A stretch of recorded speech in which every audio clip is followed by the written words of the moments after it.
Ora, a fé é a certeza das coisas que se esperam e a prova das coisas que não se veem. Foi por ela que os antigos alcançaram bom testemunho. Pela fé, entendemos que os mundos foram criados pela palavra de Deus, de maneira que o visível não foi feito do que se vê. Hebreus 11, do 1 ao 3. Muitos cristãos vêm a mim e me dizem que não têm fé. Quando ouço isso, meu coração fica grandemente perturbado, porque a Bíblia diz com toda clareza, em Romanos 12, 3, que Deus deu a fé a todos os crentes, conforme a medida de fé que Deus repartiu a cada um. Se Deus não nos houvesse dado fé, seria irracional que Jesus Cristo nos pedisse para crer. Ao contrário, Cristo repreenderia as pessoas que não criam. Portanto, quer você reconheça o fato, quer não, quer você sinta, quer não, você recebeu uma medida de fé que habita em seu espírito agora mesmo. Você tem fé suficiente para salvar-se, para curar-se, para ser batizado com o Espírito Santo e para ter milagres realizados em sua vida agora mesmo. Sempre que digo isto, as pessoas começam a arranjar desculpas. Sim, pastor, eu sei que todas as pessoas devem ter alguma fé, mas a minha é tão pequenina que com ela não consigo fazer muita coisa. Certo dia, um amigo do Extremo Oriente me trouxe um pacote em que havia uma semente de mostarda. Fiquei tão encantado que eu gostaria de mostrar a semente de mostarda a todos os membros de minha igreja. Na Coreia, todos os ministros do Evangelho vão à reunião matutina de oração todos os dias, na primavera, no verão, no outono e no inverno. Essas reuniões matutinas de oração se iniciam às 4h30. Se um ministro não comparece, os crentes acham que ele está se desviando. Às vezes, essas reuniões são uma bênção para o ministro, mas muitas vezes são um peso muito grande. Em certa manhã, numa reunião de oração, falei sobre fé. A seguir, coloquei o povo em fila e pedi a todos que passassem em frente do púlpito para ver a semente de mostarda. Um por um, todos os crentes ali presentes viram a semente que eu havia colocado com o máximo cuidado em minha Bíblia. E todos ficaram espantados. Como é pequena! Uma velhinha queria vê-la e não conseguia. Por isso eu lhe disse: chegue mais perto e a senhora verá, bem aqui na Bíblia. Veja. Ó, onde? Eu não a vejo, exclamou a velhinha. De repente, o hálito da vovó soprou a semente para longe.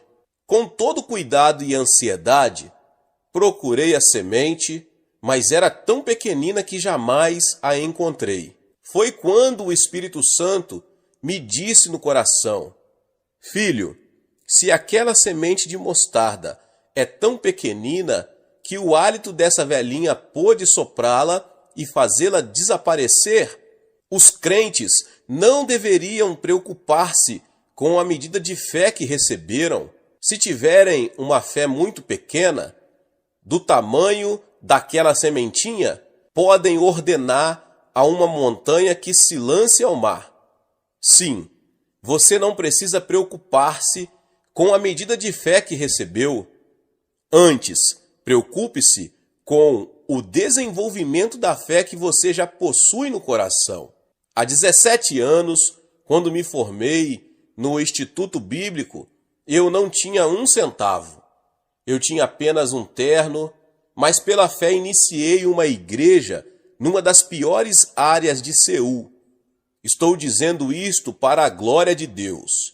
Depois de 17 anos, o Senhor nos deu a maior igreja do mundo em um prédio de apartamentos de 14 andares.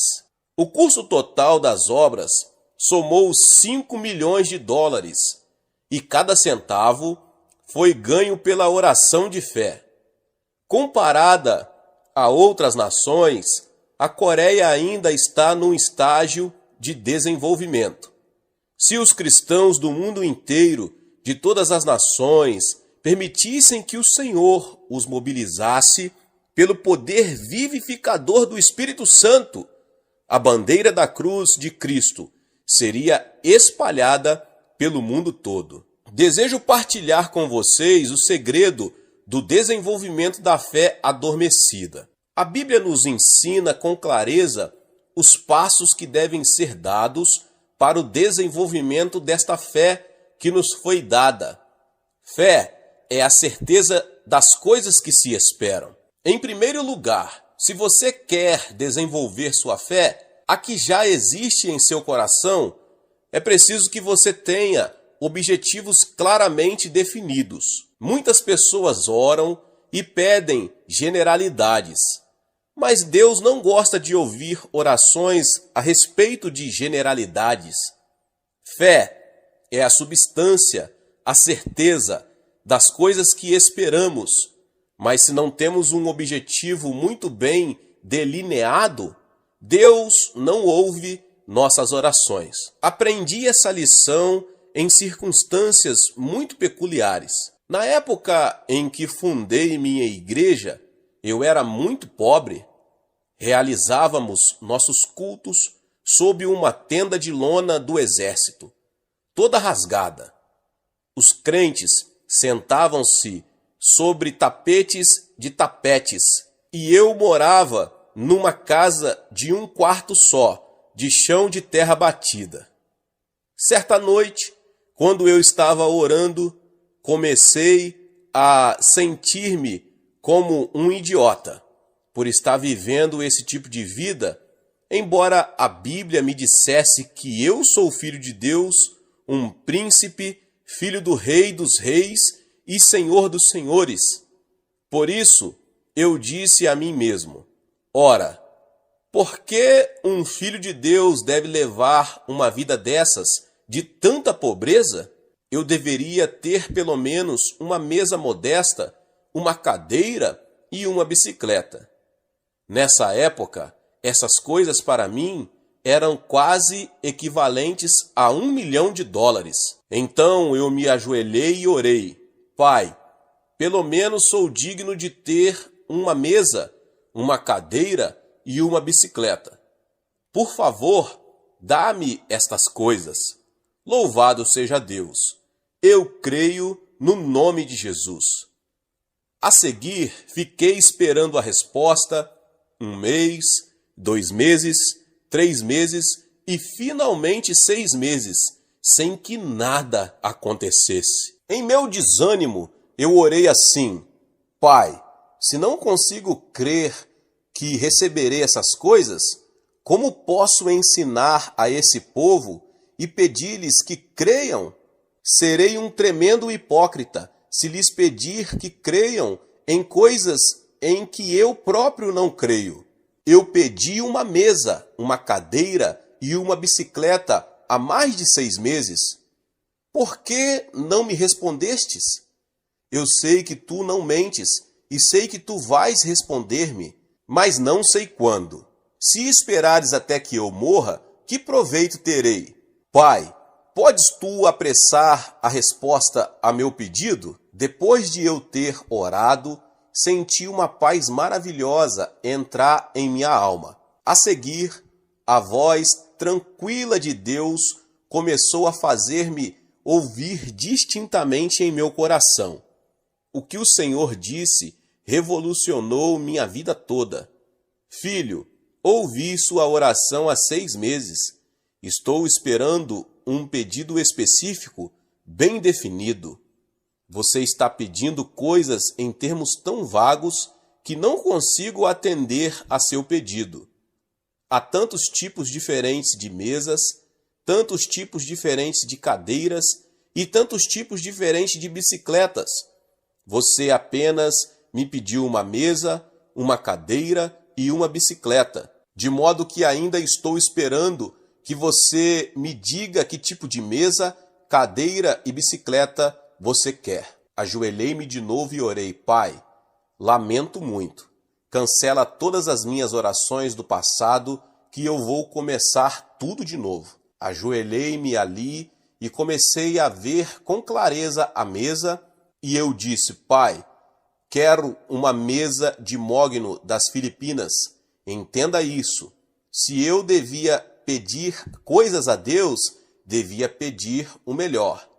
Daí prossegui: quero uma cadeira de ferro com rodinhas, de modo que eu possa sentar-me e rolar a cadeira de um lado para o outro.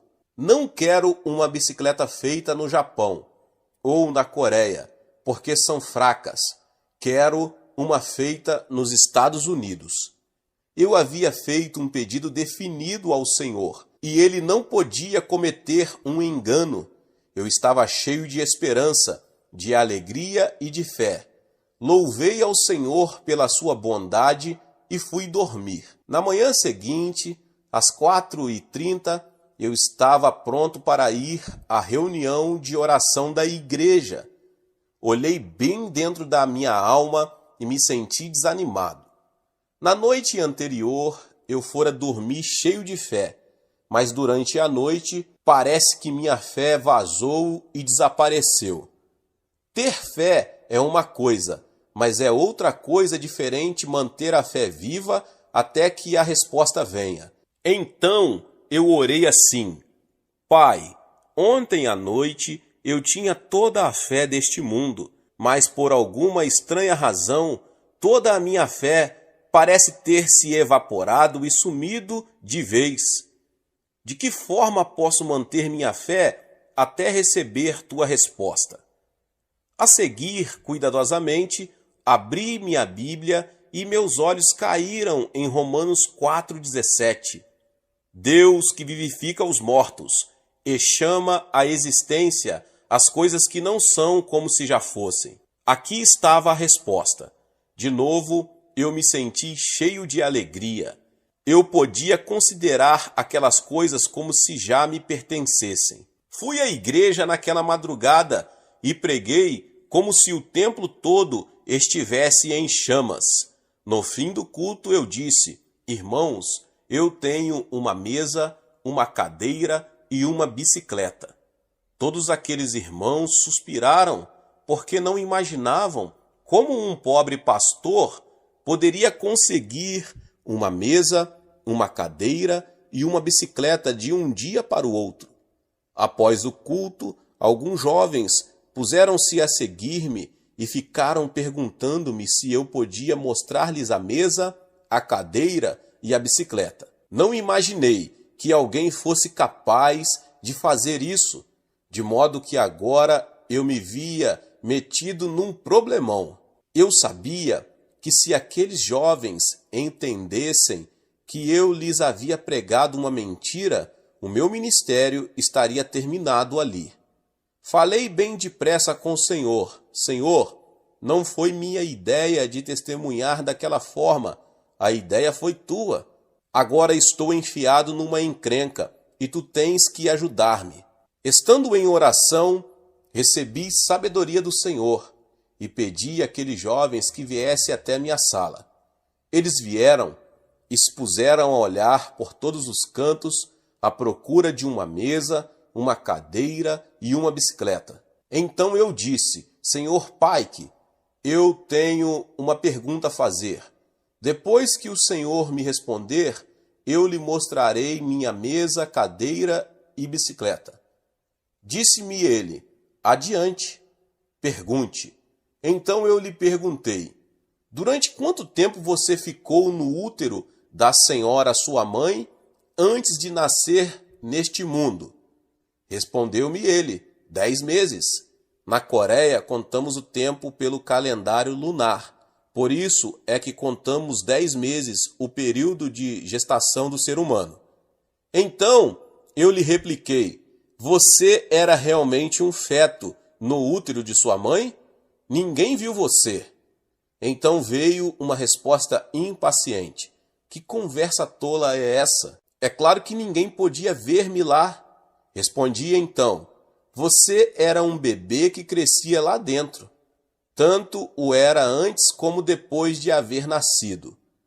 De novo ele concordou com minha declaração. E eu prossegui. Pois então, eu vou mostrar-lhe minha cadeira, mesa e bicicleta.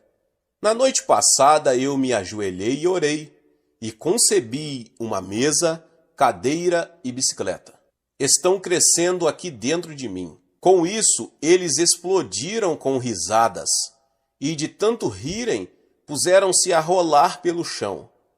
A notícia espalhou-se, e a partir do domingo seguinte, os homens chegavam a mim e me apalpavam dizendo: como você está ficando barrigudo? Fiquei envergonhado.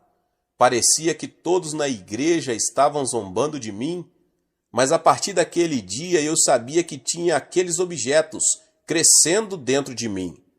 Por isso, eu louvava o Senhor e me sentia muito feliz. Alguns meses depois, uma família americana estava de mudança da Coreia para os Estados Unidos e me pediram que os ajudasse a empacotar suas coisas.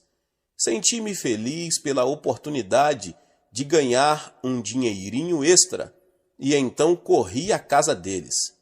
Ao entrar pela garagem daquela casa, senti algo estranho dentro de mim e me perguntei o que estaria acontecendo. Olhei à direita da garagem e vi ali a minha bicicleta. Corri até ela e examinei-a. Uma etiqueta informava: fabricada nos Estados Unidos. Toquei-a no guidão e disse: pai, chegou a hora do parto? Tenho certeza de que esta é a minha bicicleta. Subi ao segundo andar e, enquanto estava trabalhando, ouvi a família discutir a questão de vender a bicicleta. Parei de empacotar por um momento, levantei-me e orei: pai, eles não podem vender aquela bicicleta. Estive carregando-a dentro de minha barriga durante 6 meses. Tu sabes que eles não podem vendê-la. Em seguida, a dona da casa veio a mim e me disse: pastor, o senhor gostaria de comprar essa bicicleta? Em meu coração eu pensei: por que deveria eu comprar essa bicicleta? Tenho estado carregando-a já faz 6 meses. Eu apenas disse a ela que não tinha dinheiro. Ela se dirigiu a seu marido e disse: vamos dar essa bicicleta ao pastor. Ele anda quilômetros e quilômetros para fazer suas visitas pastorais. O marido respondeu com um não bem redondo. Mas eu sabia em meu coração que eu ia ganhar aquela bicicleta, porque eu havia aprendido que quando um marido e uma esposa americanos começavam a brigar, a esposa sempre acabava ganhando a discussão. Por isso continuei a louvar o Senhor. Passado alguns momentos, o marido chegou-se a mim e me disse: pastor, aquela bicicleta é sua. Pode levá-la para casa. Eu acabara de dar à luz aquela bicicleta com toda segurança. Desci correndo as escadas, fui à garagem e peguei-a. Levei-a para casa, louvando a Deus. Enviei recados às pessoas que viessem ver a bicicleta que eu dera à luz. Muitos vieram e, depois de ver a bicicleta, se admiraram e decidiram que aquela minha teoria realmente funcionava. Mas alguns me perguntavam: onde está a sua mesa e cadeira? No dia seguinte, voltei à casa dos americanos para continuar ajudando-os. E quando eu entrei no escritório, fiquei espantado de ver ali minha mesa e cadeira. No mesmo instante em que vi aquela mesa de mogno filipino e aquela cadeira feita no Japão com rodinhas, entendi que me pertenciam. Sentei-me em minha cadeira e pus-me a correr para lá e para cá. Puxei uma das gavetas. Lá estava um bloco de papel sem pauta de datilografia, um tinteiro, tinta e um relógio despertador. Naqueles dias eu era tão pobre que não tinha dinheiro para comprar papel para escrever meus sermões. Eu tinha que usar as margens dos jornais velhos para fazer meus esboços. Eu não tinha canetas, tinha que catar tocos de lápis na rua, colocar um pedaço de bambu neles e usá-los. Jamais pensei em ter um relógio despertador, nem em sonhos. Quando eu achava que havia chegado a hora do culto, saía, subia a colina e punha-me a cantar. Em seguida, o povo vinha à igreja. Visto que eu não dispunha de um relógio, às vezes ficava cantando durante 30 minutos, até 1 hora, antes do culto. Quando, pois, vi aqueles objetos, sentei-me ali e orei.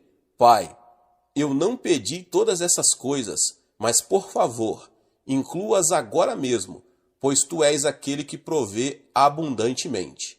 Lembrei-me de Josué e pus-me a marchar ao redor da mesa, afirmando que ela me pertencia. Logo depois, a família me pediu que eu levasse aquela mesa, cadeira e todas as demais coisas para minha casa. Passavam a pertencer-me.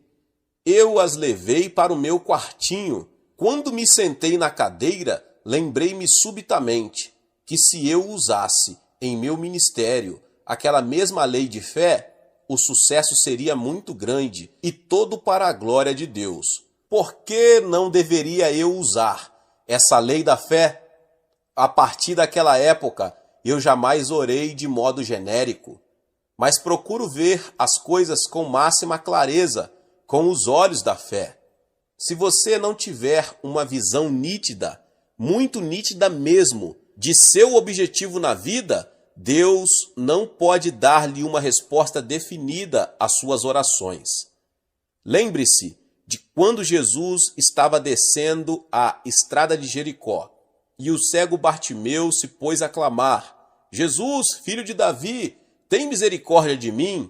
Todos sabiam que Bartimeu estava clamando pela cura de sua cegueira, mas Jesus lhe perguntou de modo bem específico: que queres que eu te faça? Jesus sabia o que Bartimeu queria, mas Cristo queria que ele fizesse uma declaração bem definida com sua própria boca. Assim disse o cego: Senhor, quero ver. Então Jesus lhe disse: vê, a tua fé te salvou. Não ore mais assim: ó Deus, abençoa a minha igreja, ou abençoa a minha família. Que tipo de bênção você deseja? A Bíblia contém mais de 32.500 promessas de Deus. Então, de que tipo de promessa você precisa? Você quer todas as 32.500 de uma só vez? Se você quer que seu marido seja salvo, seja específica em sua oração. Pai, meu marido tem 47 anos de idade. Ele é alcoólatra e é pedreiro, mas não há trabalho e não temos dinheiro. Pai, salva-o. Quando eu oro por minha igreja, eu não digo: Pai, abençoa a minha igreja. Não, eu digo: Pai, este ano nós cremos que tu nos darás 2.000 convertidos. Eu tenho um alvo bem definido. Eu o escrevo em minha mesa de trabalho.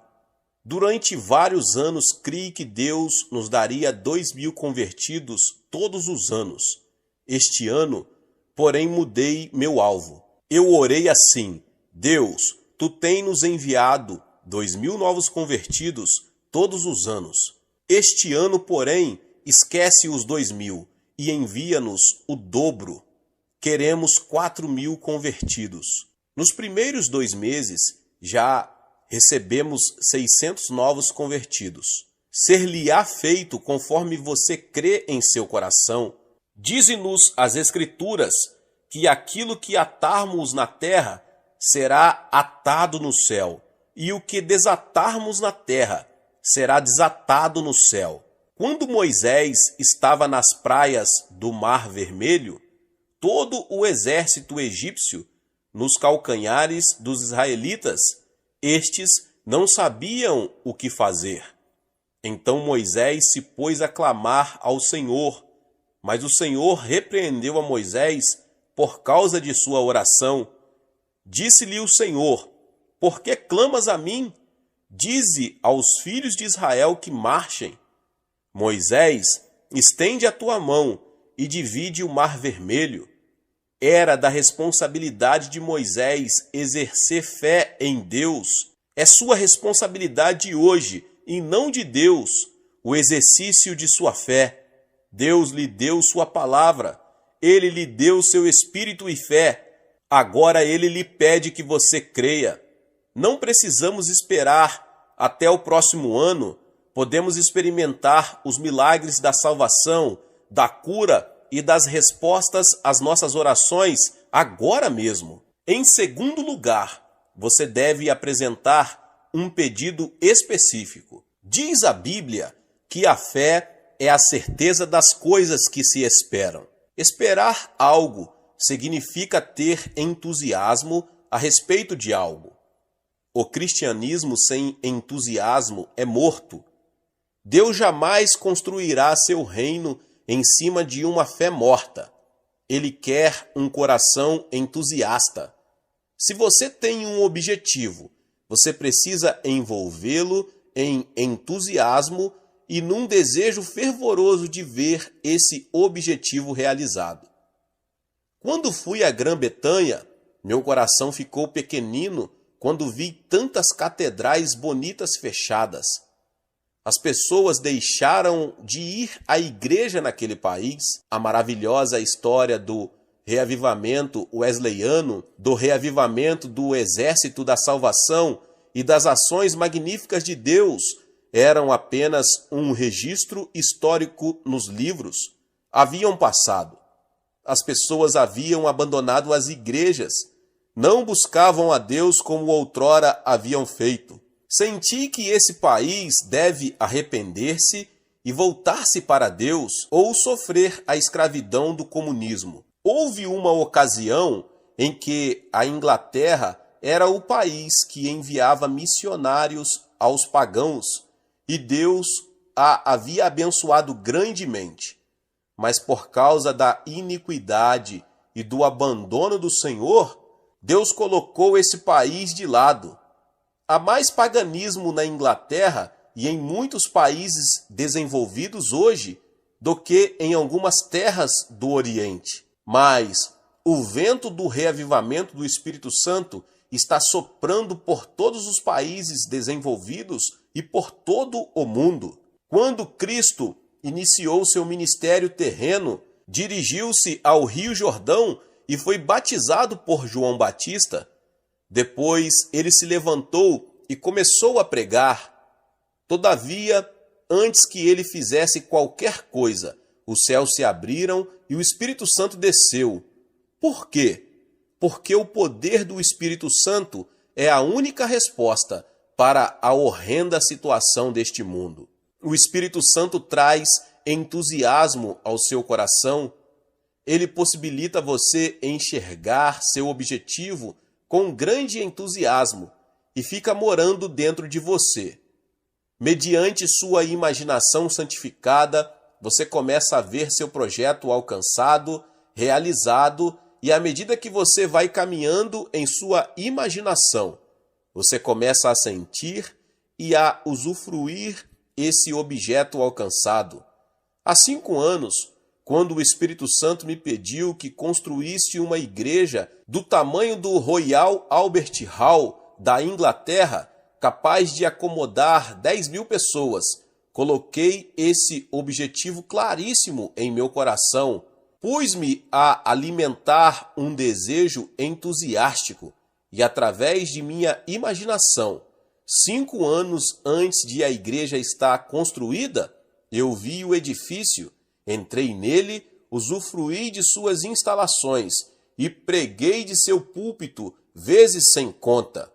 Fiz isso tantas vezes que algumas pessoas julgaram que eu estava ficando louco. Na verdade, eu estava vivendo a realidade pela fé e em imaginação. Nosso Pai Celestial é um Deus que usa a imaginação, porque a Bíblia diz que Deus nos criou à sua imagem e semelhança. Antes que Deus pudesse criar-nos à sua imagem, era preciso que Ele nos criasse em sua imaginação. Se usarmos nossa imaginação e virmos povos e nações levantados pelo poder do Espírito Santo, o mundo será sacudido. Veja isto e você passará a possuí-lo em sua imaginação.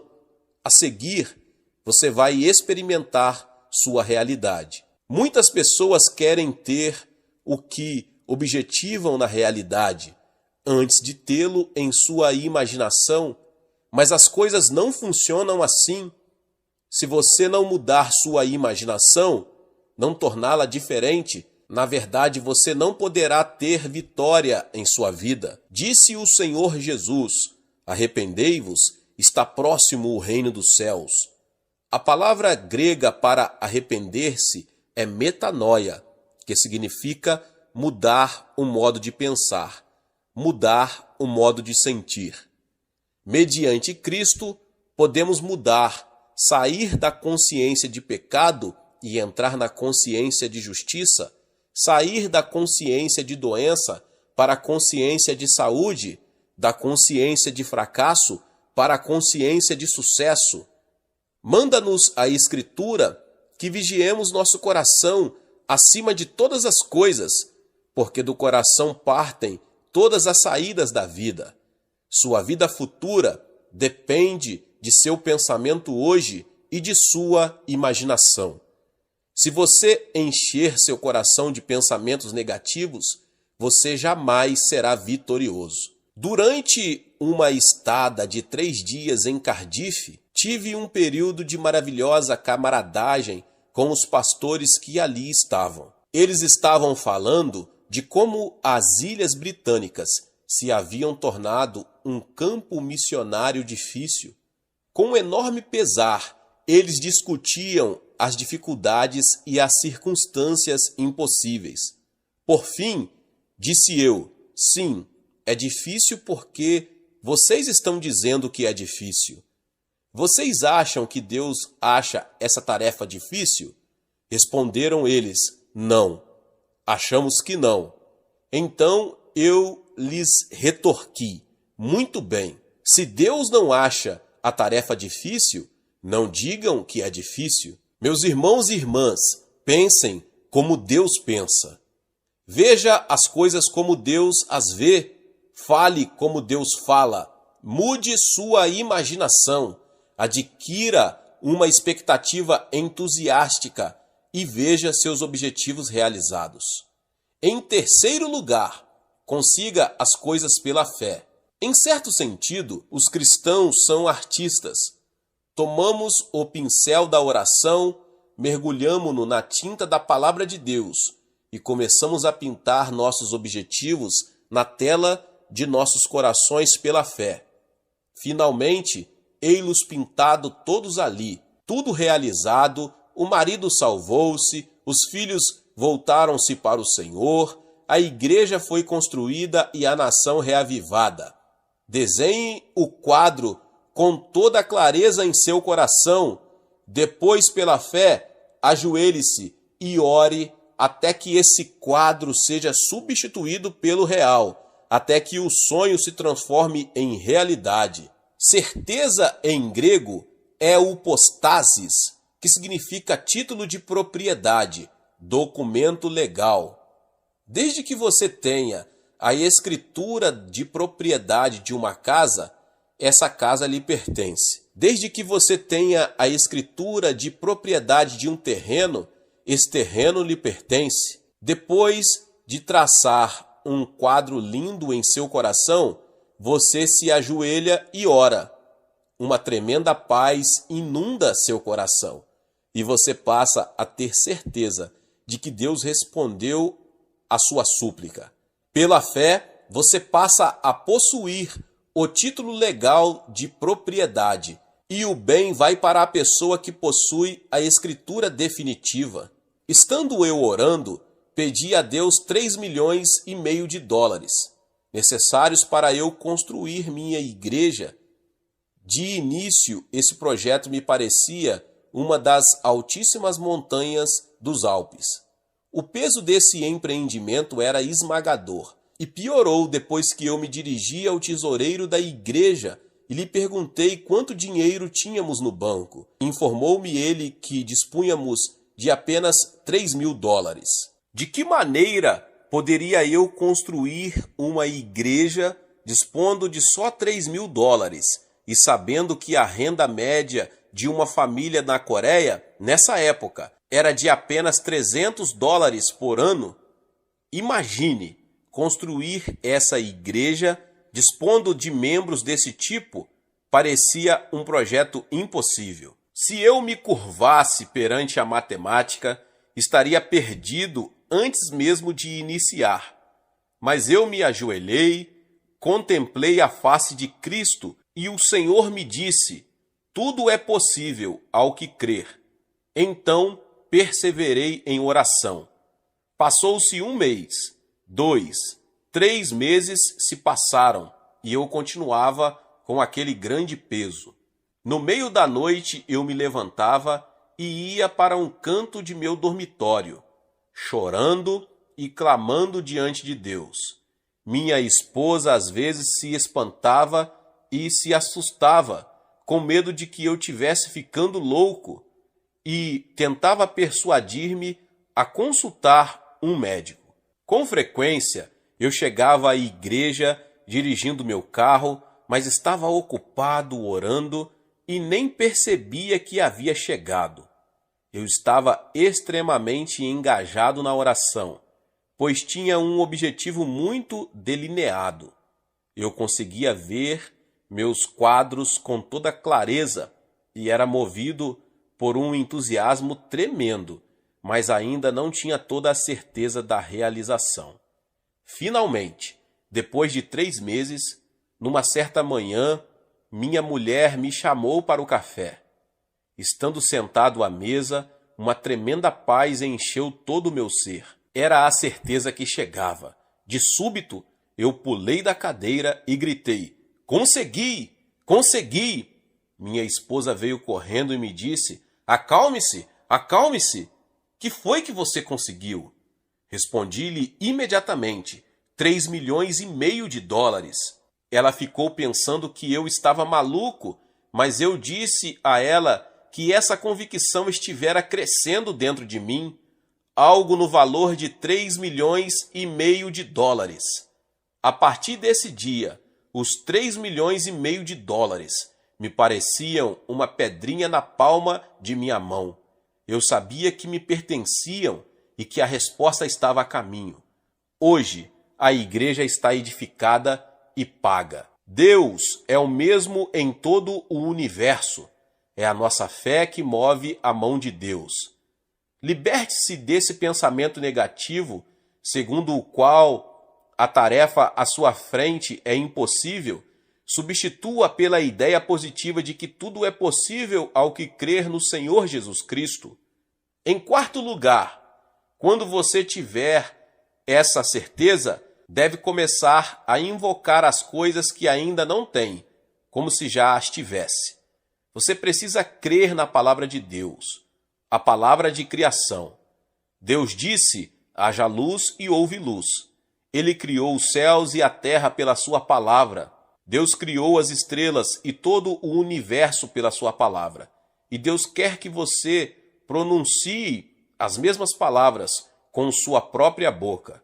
Abraão estava com 100 anos de idade e Sara com mais de 90, quando Deus lhe deu a promessa e a certeza de que eles teriam um filho. Todavia, Deus impôs uma condição. Abraão deveria chamar seu filho, que ainda não existia, como se ele já houvesse nascido. Deus disse: vou mudar seu nome. Você não se chamará mais Abrão, mas Abraão, que significa pai de multidões. E sua esposa não será mais Sarai, mas Sara, que significa anfitriã. Abraão poderia ter retrucado: Todas as pessoas vão rir de nós, porque não temos um filho sequer, e chamamo-nos um ao outro anfitriã e pai de muitas nações. Vão pensar que ficamos loucos. Todavia, Deus nunca concorda com objeções tolas humanas. O casal obedeceu a Deus, e quando chegou a hora do almoço, Sarai chamou seu marido, que estava lá fora. Abraão, o almoço está na mesa. As pessoas do vilarejo inteiro ouviram isso e começaram a comentar uns com os outros. Que é isso? Abraão, pai de muitas nações? Coitada da Sarai, ela quer ter tanto um filho que se põe a chamar seu marido de pai de muitas nações. Acho que ela perdeu o juízo. A seguir, ouviram a voz de barítono do marido. Está certo, Sara, já vou. De novo os fofoqueiros da vila comentaram. Como? Sara, a anfitriã? A mãe das crianças? Ele também deve estar maluco. Pobre Abraão. Não tem um bichinho de estimação sequer em casa e ficam chamando um ao outro de pai de multidões e anfitriã. Coitado desses velhinhos. Mas agiram de acordo com a palavra de Deus, e o Senhor nos manda que chamemos as coisas que ainda não são como se fossem. Devemos agir como se nossas orações já houvessem sido respondidas. Pronuncie a palavra de criação. Os apóstolos do Novo Testamento, os discípulos de Jesus Cristo, jamais relataram ou choraram diante do público, mas simplesmente pronunciavam a palavra de criação. Quando, orando a sós, realmente eles relutavam e choravam diante de Deus, mas na presença do povo, na vanguarda do campo de batalha, jamais choravam, jamais agonizavam, apenas pronunciavam a palavra da criação. Não tenho prata nem ouro, mas o que tenho te dou. Em nome de Jesus, o Nazareno, levanta-te e anda. Por que nós não podemos dizer palavras assim? Temos o mesmo Deus, a mesma fé e recebemos a mesma promessa. Não se transforme num mendigo santo, torne-se um criador. Quando você tiver certeza, pronuncie a palavra de criação, diga ao seu lar, acalme-se, tenha paz. Diga em seu coração ao seu vizinho que o Espírito Santo venha trazer-lhe convicção. Envie a palavra, dê a palavra, e você verá a palavra distribuída pela fé em seu coração espalhar-se e transformar-se em milagres. Meus irmãos e irmãs, para concluir, eu convoco você a não viver segundo a aritmética, mas segundo a fé. Quando Cristo estava pregando no deserto, 5.000 homens e mais as mulheres e crianças ouviram-no o dia todo. Entendendo que as pessoas sentiam fome, Jesus chamou seus discípulos e lhes ordenou: dai-vos de comer a eles. Esta foi a palavra de criação. Mas Filipe estava tão envolvido com a aritmética que realizou uma pesquisa. A seguir, dirigiu-se a Jesus e lhe disse: Jesus, tu nos pediste que alimentássemos a multidão, mas já é quase noite. Não existe comida para ser comprada, e ainda que existisse, precisaríamos de pelo menos 200 denários. Não temos dinheiro. Filipe apresentou um relatório impecável, correto em todas as minúcias, dando a informação financeira certa. Mas André caminhou um pouco mais pela fé e encontrou 5 pães e 2 peixinhos. Levou-os a Jesus pela fé e com visão, dizendo: Jesus, tenho estes 5 pães e 2 peixinhos. É muitíssimo pouco, mas se tu os abençoares, sabemos que é possível alimentar a multidão.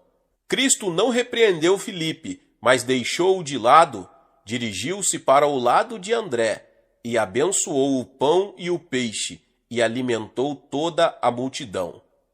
Você, porventura, queixa-se de que está no deserto, que nossa época é perversa, que um espírito de incredulidade varre o país, que o povo é complacente e ama a indolência? Está você dizendo que é tarde demais para um reavivamento espiritual? Diz você que precisa mais de dinheiro, que precisamos de edifícios e de instalações melhores? Caso contrário, não se poderá realizar a obra de Deus? Está você disposto a ser orientado pela aritmética, ao jeito de Filipe? Ou você vai permitir que Jesus Cristo dirija a sua vida, multiplicando o que você tem? Você vai obedecer a Jesus Cristo, que lhe ordena que alimente esta geração? Ambos, Filipe e André, eram discípulos de Jesus. Estavam ambos no mesmo deserto, à mesma hora, nas mesmas circunstâncias difíceis, mas Filipe foi posto de lado pelo Senhor e André foi aceito. Você prefere ser posto de lado por Jesus? Ser deixado a sós com seus cálculos? Esta época precisa de milagres, e você sabe quem é a fonte de poder miraculoso. Você dispõe do poder do Espírito Santo, tem a palavra viva de Deus e conhece o Cristo vivo. O Senhor está chamando você e pedindo-lhe que dedique sua vida a Ele. Ele está dizendo a você: levante-se e atenda às necessidades desta geração. Eu desejo abençoar este povo. Vamos levantar-nos pela fé e começar a alimentar nossa geração para a glória de Deus.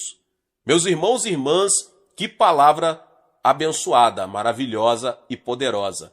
Se você chegou até aqui e ainda não é inscrito no canal, se inscreva no canal e ative o sininho das notificações, pois todos os dias são postados vídeos abençoados aqui no canal para te abençoar. Deixe também o seu like, não se esqueça de compartilhar, meus irmãos e irmãs, esta palavra com mais pessoas. Nos vemos nos próximos vídeos. Amém! Seja membro do canal Vinícius Siqueira e obtenha benefícios que só os membros têm. Então, você que já é inscrito no canal e ativou o sininho das notificações, logo você vê o botão Seja Membro, clique nele e obtenha os benefícios. E o primeiro benefício é que você tem uma mensagem destacada. Quando você faz um comentário aqui no canal, você tem um destaque na sua mensagem. E isso é muito importante porque você mostra para os outros que você apoia este canal. E outro benefício que você tem é que você pode compartilhar os devocionais diários, que são 365 devocionais, que são postados todos os dias aqui no canal. Existe um grupo específico e a pessoa recebe um link que é direcionado para o grupo. E nesse grupo você tem todos os devocionais de todos os dias do mês, que você recebe logo pela manhã, e você tem o benefício de compartilhar esses devocionais com os seus contatos. Esse benefício é apenas para os membros. No YouTube não tem como compartilhar os devocionais, apenas ler na comunidade do YouTube, mas quem é membro tem o benefício de compartilhar com todos os seus contatos e as suas redes sociais. Seja membro!